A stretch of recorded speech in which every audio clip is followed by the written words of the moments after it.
नमस्कार, स्वागत है आप सभी का। मैं हूं आपके साथ कुमार कुणाल धीरज और आप देख रहे हैं उत्तराखंड न्यूज। उत्तराखंड के मुख्यमंत्री पुष्कर सिंह धामी ने काशीपुर में आयोजित प्रबुद्ध जन सम्मेलन में प्रतिभाग कर जन संवाद के माध्यम से समाज के विविध क्षेत्रों के प्रबुद्ध नागरिकों से संवाद स्थापित किया। सम्मेलन में मुख्यमंत्री ने राज्य सरकार की जन कल्याणकारी योजनाओं, विकास कार्यों और उत्तराखंड को देश का सर्वश्रेष्ठ राज्य बनाने के लिए किए जा रहे प्रयासों की विस्तार पूर्वक जानकारी दी। कार्यक्रम में जनपद के डॉक्टर्स, इंजीनियर्स, शिक्षाविद, अधिवक्ता, उद्यमी, व्यापारीगण, समाजसेवी, जनप्रतिनिधि और विभिन्न क्षेत्रों से जुड़े प्रबुद्ध जन उपस्थित थे। कार्यक्रम को संबोधित करते हुए मुख्यमंत्री पुष्कर सिंह धामी ने कहा कि जनपद और राज्य के सभी प्रबुद्ध जन प्रधानमंत्री के विकसित भारत 2047 के संकल्प को साकार करने वाले अग्रदूत हैं। प्रबुद्ध जनों के साथ किया गया सार्थक संवाद उत्तराखंड के विकास के हमारे सामूहिक संकल्प को और अधिक सशक्त बनाने में सहायक सिद्ध होगा।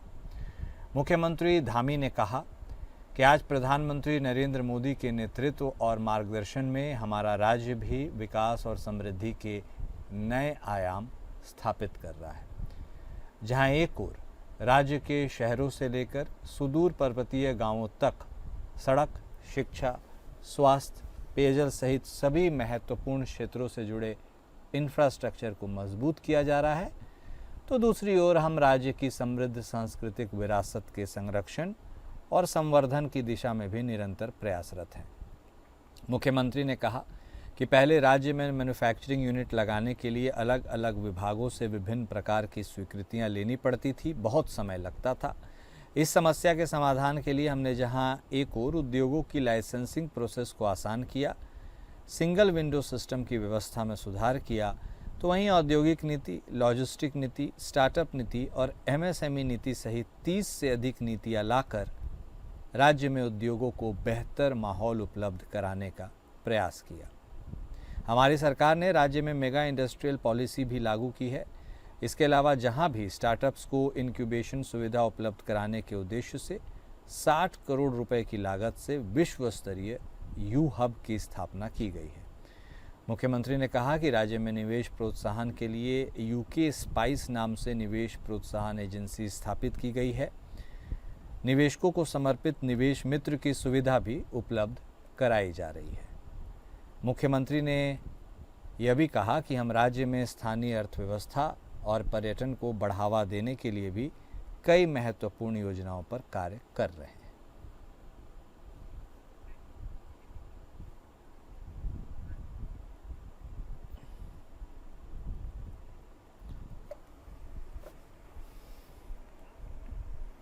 मुख्यमंत्री पुष्कर सिंह धामी ने काशीपुर स्थित ननकाना साहिब गुरुद्वारा में मत्था टेका। CM धामी शिरोमणि गुरुद्वारा प्रबंधक कमेटी अमृतसर द्वारा आयोजित कीर्तन दरबार में शामिल हुए।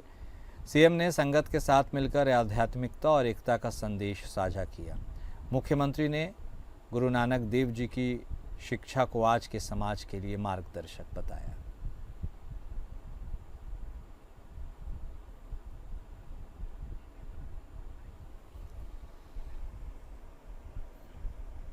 उत्तराखंड की राजनीति इन दिनों दो मोर्चों पर गर्म है। एक तरफ धामी सरकार में कैबिनेट विस्तार की अटकलें तेज हो गई हैं, तो वहीं दूसरी तरफ आपदा प्रबंधन को लेकर सवालों का दौर भी जारी है।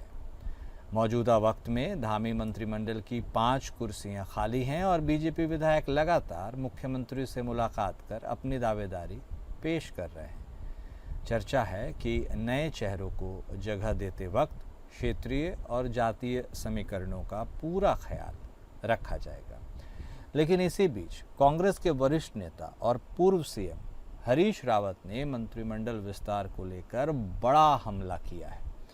हरीश रावत का कहना है कि जब राज्य भयंकर आपदा से जूझ रहा है, तब बीजेपी के मंत्री और विधायक केवल कुर्सी की राजनीति में उलझे हैं।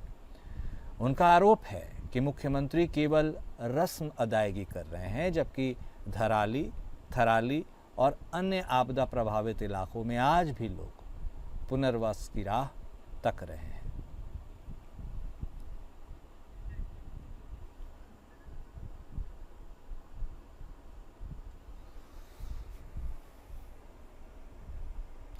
उत्तराखंड में विधानसभा चुनाव 2027 में होना है, यानी अब 2 वर्ष से भी कम का समय बचा है। ऐसे में मंत्रिमंडल विस्तार को लेकर लगातार चर्चाएं हो रही हैं, लेकिन चर्चा से ज़्यादा सवाल खड़े हो रहे हैं। बीजेपी प्रदेश अध्यक्ष और राज्यसभा सांसद महेंद्र भट्ट की कार्यप्रणाली पर वर्ष 2022 में प्रदेश अध्यक्ष बने महेंद्र भट्ट फिलहाल अपना दूसरा कार्यकाल संभाल रहे हैं। दोबारा अध्यक्ष बनने के बाद 2 महीने बीत चुके हैं, लेकिन सवाल यह है कि क्या आला कमान को वह मंत्रिमंडल विस्तार पर राजी नहीं कर पाए, या फिर पूर्व मुख्यमंत्रियों के दबाव में अब तक विस्तार अटका हुआ है। दरअसल जहां एक ओर बीजेपी प्रदेश अध्यक्ष महेंद्र भट्ट साफ कर चुके हैं कि 27 का चुनाव मुख्यमंत्री धामी की अगुवाई में ही लड़ा जाएगा, वहीं दूसरी ओर सवाल यह है कि धामी सरकार के दूसरे कार्यकाल के 3 साल पूरे होने के बाद भी मंत्रिमंडल का विस्तार कब होगा।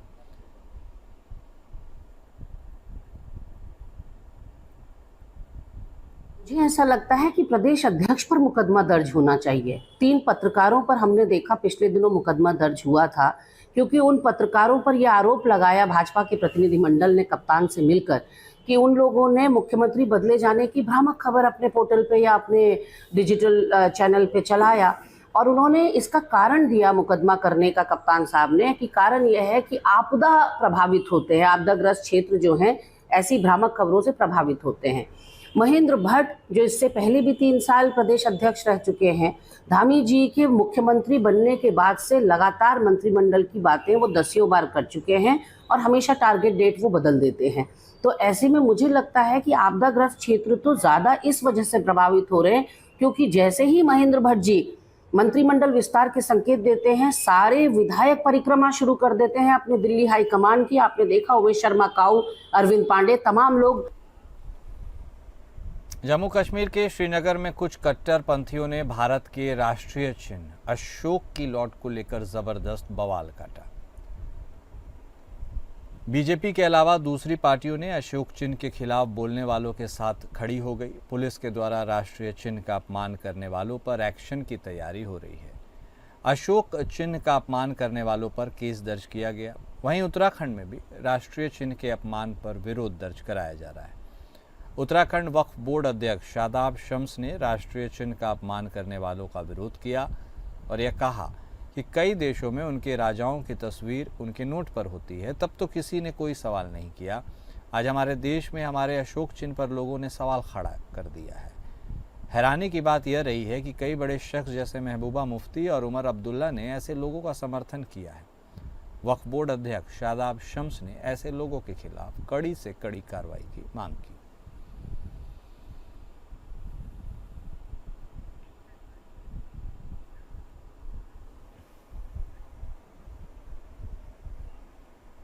उत्तराखंड में 15 सितंबर से दूसरे फेज की शुरू हो रही केदारनाथ की यात्रा हेलीकॉप्टर के जरिए अब महंगी होने जा रही है। Uttarakhand civil aviation development authority ने हेलीकॉप्टर के टिकट के दाम में 49% का इजाफा करने का फैसला किया है। Uttarakhand civil aviation development authority के सीईओ आशीष चौहान का कहना है कि जिस तरह से डीजीसीए के मानक के मुताबिक एक कंट्रोल रूम को स्थापित किया जाना है, साथ ही 8 घंटे की फ्लाइंग होगी, अब केवल 7 हेलीकॉप्टर्स ऑपरेशन की कंपनियां काम करेगी। ऐसे में कई मानकों को ध्यान में रखते हुए हेलीकॉप्टर के टिकट को 49% महंगा करने का फैसला किया गया है।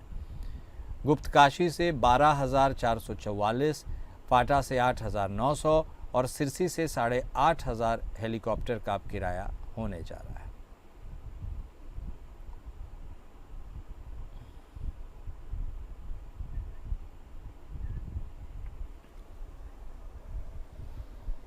उत्तराखंड में मानसून के चलते इस समय पूरा प्रदेश आपदाओं का सामना कर रहा है। आपदा के आर्थिक नुकसान का आकलन कर लगभग 5,700 करोड़ रुपए की राज्य सरकार द्वारा केंद्र सरकार से मुआवजे की मांग की गई है। केंद्र सरकार ने क्षति का जायजा लेने के लिए टीम उत्तराखंड भेजा, जिसको लेकर कांग्रेस प्रदेश अध्यक्ष करण माहरा ने आपदा को लेकर बीजेपी पर सवाल खड़े किए हैं। उन्होंने कहा कि केवल 5,700 करोड़ के लिए ही कार्य किया जा रहा है। प्रदेश में आई आपदा मानव रचित है व बीजेपी रचित है।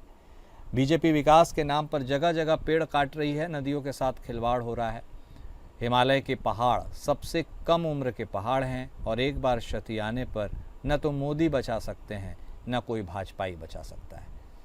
यह सब बीजेपी के द्वारा ही किया जा रहा है और पैसे कमाने के लिए बीजेपी की मानव रचित आपदा है, जिसका खामियाजा जनता को ही भुगतना पड़ रहा है। हर साल आ रही है, पुराने घाव नहीं भरे। जब आपको याद होगा, मैं केदारनाथ यात्रा में था तो सोनप्रयाग के पास जो बादल फटा और नुकसान हुआ, उसकी आज तक भरपाई नहीं हो पाई। उसी तरीके से जोशीमठ अभी भी उसी हालत पे है जैसा था, और अभी नए घाव लगे। करीब करीब 5 जगह लगातार बादल फटने की घटनाएं सामने आई है। उसके अलावा कपकोट, भराड़ी, खाती गांव, इन गांव में भी बहुत दिक्कतें आई हैं। मेरा ये मानना है कि लगभग 15 से 20 हजार करोड़ की सहायता उत्तराखंड को केंद्र सरकार से मिलेगी, तभी हम जो है इन सब चीजों से निपट पाएंगे। उत्तराखंड में मॉनसून सीजन में प्रदेश में भारी बारिश के चलते आपदा का दौर जारी है। विभिन्न जगहों पर मलबा आने से सड़क अवरुद्ध हो गई है, जिन्हें खोलकर सुचारू किया जा रहा है। पीडब्ल्यूडी के प्रमुख अभियंता राजेश चंद्र शर्मा ने बताया कि इस समय प्रदेश में 214 सड़कें बंद हैं, जिनमें से पीएमजीएसवाई की 118 सड़क और पीडब्ल्यूडी की 92 सड़क बंद है। उन्होंने कहा कि जो सड़कें बंद हैं उसे खोलकर सुचारू किया जा रहा है। पीडब्ल्यूडी के अभियंता ने बताया कि कई जगह सड़क पूरी तरह से वॉश आउट हो गई है। ऐसे में एक जगह सड़क को दुरुस्त करने के बाद ही आगे दूसरी सड़क को बनाया जा रहा है।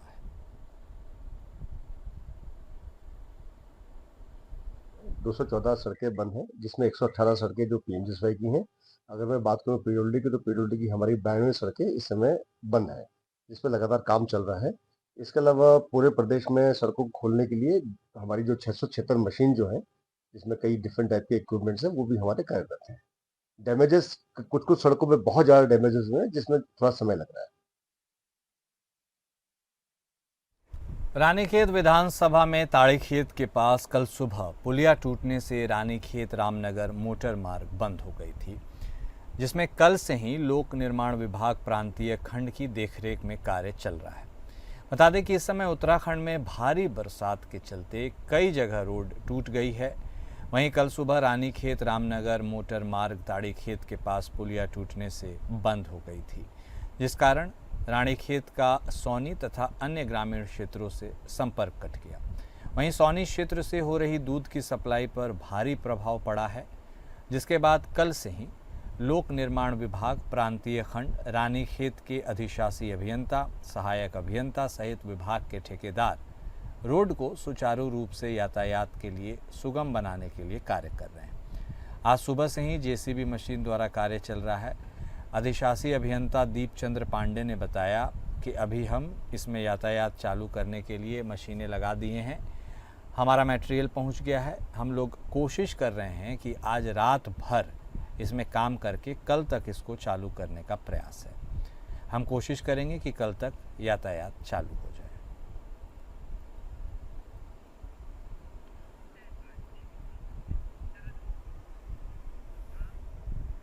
उत्तराखंड के मौसम को लेकर नई अपडेट जारी हुई है, जिसमें आने वाले दिनों के लिए प्रदेश भर के लिए राहत भरी खबर है। आने वाले कुछ दिनों में मानसून का प्रभाव उत्तराखंड में कम रहेगा, जिसको लेकर मौसम विज्ञान केंद्र देहरादून के निदेशक डॉक्टर चंद्रेश कुमार तोमर ने बताया कि मानसून का प्रभाव कुछ दिनों में कम रहेगा। हालांकि कुछ जिलों में भारी बारिश देखने को मिल सकती है। साथ ही 11 सितंबर तक मानसून की तीव्रता कम रहेगी, जबकि 12 से 14 सितंबर के बीच फिर बढ़ेगी।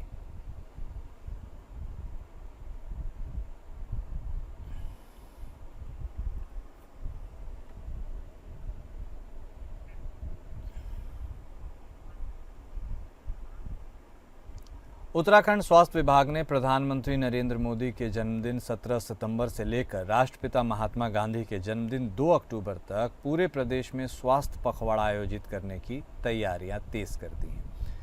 इसको लेकर स्वास्थ्य सचिव डॉक्टर आर राजेश कुमार ने राज्य सचिवालय में विभागीय अधिकारियों के साथ बैठक कर तैयारियों की समीक्षा की और आवश्यक दिशा निर्देश दिए। स्वास्थ्य सचिव ने कहा कि मुख्यमंत्री के नेतृत्व में उत्तराखंड सरकार का लक्ष्य आम जनता तक गुणवत्तापूर्ण स्वास्थ्य सेवाएं पहुंचाना है। स्वास्थ्य पखवाड़े के दौरान प्रदेश भर में मेडिकल कॉलेज, जिला और उप जिला चिकित्सालय, सामुदायिक स्वास्थ्य केंद्र और उप केंद्र में निःशुल्क स्वास्थ्य शिविर लगाए जाएंगे। शिविरों में मरीजों को जांच, परामर्श और दवाएं उपलब्ध कराई जाएंगी। साथ ही जगह जगह वृहद रक्तदान शिविर भी आयोजित होंगे, जिनमें आम नागरिक, जनप्रतिनिधि और छात्र छात्राओं को भी सक्रिय भागीदारी के लिए प्रेरित किया जाएगा।